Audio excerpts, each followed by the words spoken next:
Hi, ako nga po pala si Jonas. Tamad ako pero may pangarap ako sa buhay kaya tara at samahan niyo ako. Dahil wala tayong trabaho for today's video mga kaeme, buhay kusinero na naman tayo. At nandito nga tayo sa palengke mga kaeme dahil namili nga tayo ng mga kakailanganin natin. Lulutuin nga natin for today's video mga kaeme, chicken pastel. Actually mga kaeme, nagluto na nga rin ako ng chicken pastel kaninang tanghali mga kaeme. Nabitin nga round daw sila. At ang sabi nila sa akin magluto daw ako ulit. At ito na nga. At para masarap-sarap ang kanin natin ay magja-java rice tayo for today's video mga kaeme.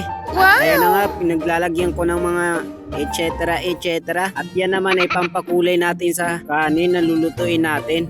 After nun, nilagyan ko na nga rin ng wow sarap mga kaeme pero konti lang. Tapos nilagyan ko na rin ng asin na kaunti. Huwag kayong mag-alala kung kinakamay ko lang dahil naglilinis naman ako ng kamay ko. After nun ito, luto na rin ang ating manok at hihima-himayin natin yan mga kaeme. 2 ribs nga pala yan mga kaeme. Dahil may mga tira-tira pa naman dito mga kaeme, ito na nga ginawa kong mantika. Prito natin yan mga kaeme hanggang sa lumabas na yung mantika niya. Fast forward tayo mga kaeme at ito na nga. After nga lumabas yung mantika niya mga kaeme, sisimulan na natin tong lutuin. Nahimay-himay ko na nga rin yung manok dyan mga kaeme at ayan na nga mga ingredient natin. Hindi ko na nga rin nilinisan yung kawali natin mga kaeme dahil nandyan yung mantika galing sa manok. Siyempre mga kaeme, dagdag lasa rin yan sa ating gagawing chicken pastel. After ko nga mag-isa yung bawang mga kaeme, ito na nga ginaisa na natin din yung sibuyas. At lalagyan na nga rin natin yan ng pamintang pino mga kaeme. Actually mga kaeme, practice ko na nga itong lutuin itong chicken pastel natin mga kaeme dahil pinaplano ko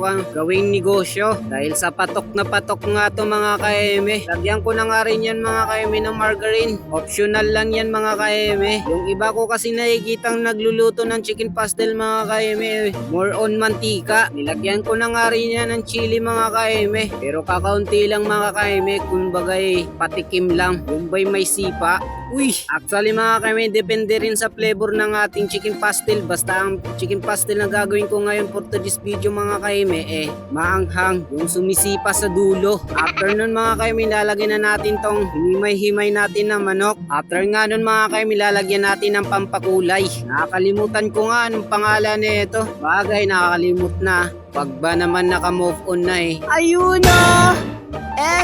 After ng mikos-mikos ko nun mga kaeme, nilagyan ko na nga rin ng liquid seasoning dahil yan ang magiging balance ng lasa ng ating chicken pastel. After ko nga malagyan mga kaeme, nilagyan ko na nga rin ng toyo. Pag gagawa kayo nito mga kaeme, huwag nyo nga damihan ng toyo, baka umalat. Lagyan ko yan ng toyo mga kaeme para mas lalong lumitaw yung kulay. Pero syempre yan na rin ang magiging asin niya. After nun mga kaeme, nalagyan na natin din ng isang kutsaritang sugar daddy. Hi sugar daddy! Optional din yan mga kaeme para mabalance natin yung alat ng ating chicken pastel. At pag ganyan na nga ang texture mga kaeme, luto na yan. Okay na to! Okay na to! Yun na! At bago matapos ang video natin mga kaeme, kung bago pa lang kayo dito papalo naman. At dito na magtatapos ang ating video walang katuturan. Thank you nga pala sa lahat ng sumusuporta at saka susuporta pa lang. Palike and share na rin sa mga bagong video natin para lagi kang update. Bye-bye!